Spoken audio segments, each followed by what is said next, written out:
Agora a Maria vem com uma entrevista que faz um alerta sobre o consumo de açúcar. É verdade, Karina, segundo a Organização Mundial da Saúde, o consumo de açúcar não deve ultrapassar 10% das calorias ingeridas diariamente. Mas aí eu vou perguntar para o Dr. Celso, bem-vindo ao programa Olhares. Obrigado. Tudo bem? Dr. Celso, como é que a gente pode calcular isso? Eu, no meu dia, como é que eu vou calcular o quanto de açúcar eu tô ingerindo? Olha, é relativamente simples. Uma dieta normal tem 2.000 calorias, 10% disso são 200 calorias. Tá. Cada grama de açúcar gera 4 calorias, então, em média, são 50 gramas de açúcar. Simplificando mais, são 10 colheres de sobremesa, de chá, ou 10 sachêzinhos daquele de restaurante. Aí já ficou mais fácil de a gente entender. 10 sachês pequenos... Ou 10 colheres de chá. Então não é tão pouco assim, se a gente for colocar dessa forma concreta, né? Sim, 10 sachês? Não é tão pouco e seria simples se esse fosse o único açúcar que a gente consumisse. Mas o açúcar ele está distribuído em diversos alimentos, alguns óbvios, como refrigerante, sorvete, doces, e alguns não tão óbvios assim, como alimentos enlatados ou industrializados, como biscoito creme cracker,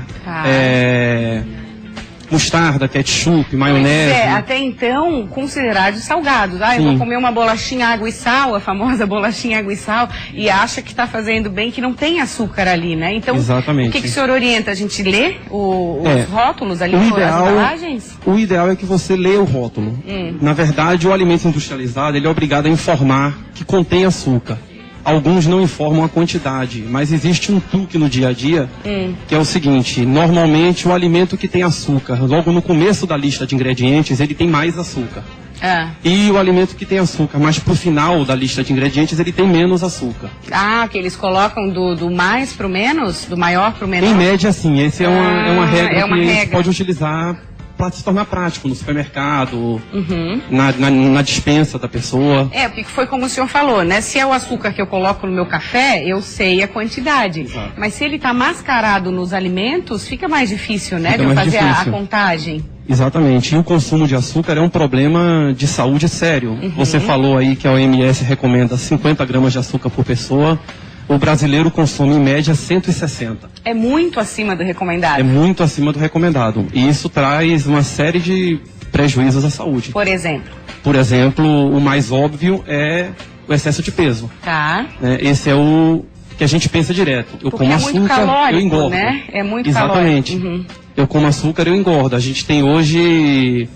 A última estatística feita no Brasil deu 51% da população com sobrepeso. É muita gente. É mais da metade do país. É muita gente. E nós temos o diabetes, né? Tá. Que é uma doença que está diretamente ligada ao consumo excessivo de açúcar. Ele causa um dano no pâncreas e faz com que o organismo ou produza menos insulina, que é o hormônio que digere o açúcar, ou ele fique resistente à ação da insulina que produz.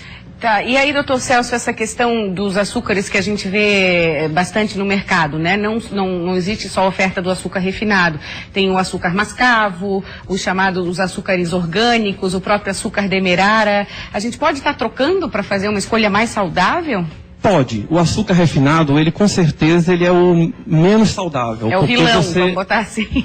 Na verdade ele é o que a gente chama em medicina de caloria vazia. Tá. Ele tem a caloria e ele não tem nenhum nutriente. Tá. Os outros açúcares, esses que você falou, o mascavo, o orgânico, o demerara, eles são melhores, mas o ideal mesmo é que a gente se acostume a comer o alimento sem adoçá-lo, a aproveitar o doce que a própria constituição do alimento faz. Ou seja, mudança de hábitos mesmo. Exatamente, mudança de hábito. E aí é muito importante que haja uma ação consciente do paciente, quem está verificando o seu hábito de vida. É importante que a gente fale em relação à questão do consumo de açúcar, que precisa se haver a prática de atividade física, que precisa se haver a adoção de um estilo de vida saudável, que vai dar ao teu corpo prazer e satisfação fora do açúcar. Porque o açúcar traz essa questão, essa sensação do bem-estar, né? Exatamente. Ele tem substâncias que estimulam a produção de um hormônio chamado serotonina. E ele dá essa sensação de bem-estar, que pode ser encontrada em outras fontes muito mais saudáveis. Isso explica a questão do chocolate na TPM, que a mulherada busca açúcar? Isso explica o chocolate na TPM e explica aquela vontade que a gente tem quando vai começar uma dieta de comer exatamente aquilo que a gente pede para não comer. Entendi. E é interessante que, assim, instituições que cuidam de saúde, que elas façam ações preventivas. Tá. Então, só para te dar um exemplo, eu trabalho em Jaraguá do Sul e a gente lá no União Saúde, que é o plano de saúde que eu ajudo a gerenciar, a gente tem uma ação que a gente consegue identificar o paciente que tem um quadro de excesso de peso ou um quadro de uma diabetes que muitas vezes ele não tem conhecimento e a gente começa a dar um tratamento multidisciplinar para esse paciente. Para quê? Para que esse paciente não tenha a sua saúde afetada por hábitos de vida que podem ser mudados. Ou seja, ações de prevenção e também de orientação, isso aí não pode faltar. É né? essencial, é muito mais simples e muito mais seguro para o paciente do que tratar depois a doença estabelecida. Tá ok. Doutor Celso, muito obrigada pela sua presença aqui. O Olhares vai dar um tempinho, mas é rapidinho. No próximo bloco nós